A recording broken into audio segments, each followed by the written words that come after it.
Thank you, Mr. President. Mr. President, last year, Ken Burns told me that his 8-part, 16-hour country music film that concludes on PBS this week could be more popular than his Civil War film.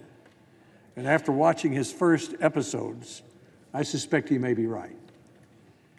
His new film plumbs the depth. Mr. President, the Senate's not in order. The Senate will be in order.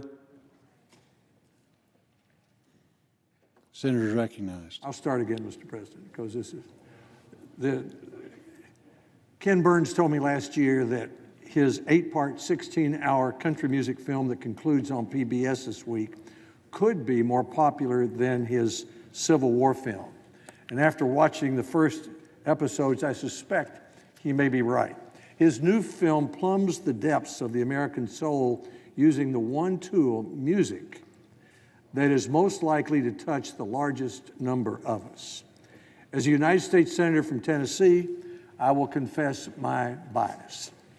The first 2 hours of country music, a week ago Sunday, was about the recordings of hillbilly music in 1927 at the birthplace of country music in Bristol, where the Tennessee-Virginia state line runs down the middle of Main Street. 2 years ago, the senator from Virginia, Senator Kaine, and I played a little concert, me on the keyboard, he on the harmonica, at the end of that Main Street at a Fiddler's Festival that they have. The rest of the Ken Burns episode winds through a community called Boogertown in eastern Tennessee, in the Smoky Mountains, where Dolly Parton was born, to the Grand Ole Opry in Nashville, to Beale Street in Memphis. We like to say that the whole world sings with Tennessee. But country music is more than Tennessee music. It's more than Appalachian music. It's more than the music of poor white Americans. It comes from the heart. And as Burns and Dayton Duncan's storytelling reminds us, every one of us has a heart. There's no better evidence of this than paying less than $20 to sit at a table at the Bluebird Cafe in Nashville.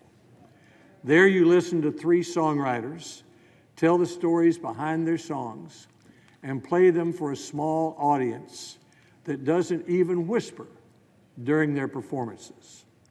I sat at the Bluebird on a Saturday in 2013, listening to a young songwriter, Jessie Alexander, sing her song, I Drive Your Truck. One of her co-writers, Connie Harrington, had heard on NPR the story. It was the story of Jared Monte, an American soldier killed in Afghanistan trying to save another soldier. He won a Congressional Medal of Honor for that. To remember his son, his father, Paul, drives Jared's Dodge Ram truck because, the father says, I'm alone in the truck with him. When Jessie Alexander finished singing, everyone in the Bluebird was weeping. And I said to the person next to me, that has to be the song of the year. And it was. Last week, I attended the annual Nashville Songwriter Award Show. I looked through the program, listing all the previous songs of the year. In 2012, it was Dolly Parton's farewell song to Porter Wagoner, I Will Always Love You. Dolly Parton is a great songwriter, too. In 2003, it was 3 Wooden Crosses. In 1972, it was Old Dogs, Children, and Watermelon Wine by Tom T. Hall. And then in 1969, it was Okie from Muskogee by Merle Haggard. 3 chords and the truth is how songwriter Harlan Howard defines country music. Ken Burns has become America's storyteller, a skill much more difficult than it would seem. He tackles the subjects that divide us, like the Civil War and Vietnam, and he presents them in a form that allows us to travel through those wrenching experiences, gathering the information we need to form our own opinions. One could argue that Ken Burns is our most effective teacher of United States history. a subject woefully undertaught in our schools. The lowest scores on high school advanced placement tests are not in math and science. They're in American history. So I'm glad to know that there's more of Ken Burns' work to come. According to a New Yorker article in 2017, during the next decade, Burns plans to produce films about the Mayo Clinic, Muhammad Ali, Ernest Hemingway, the American Revolution, Lyndon B. Johnson, Barack Obama, Winston Churchill, the American criminal justice system, and African American history from the Civil War to the Great Migration.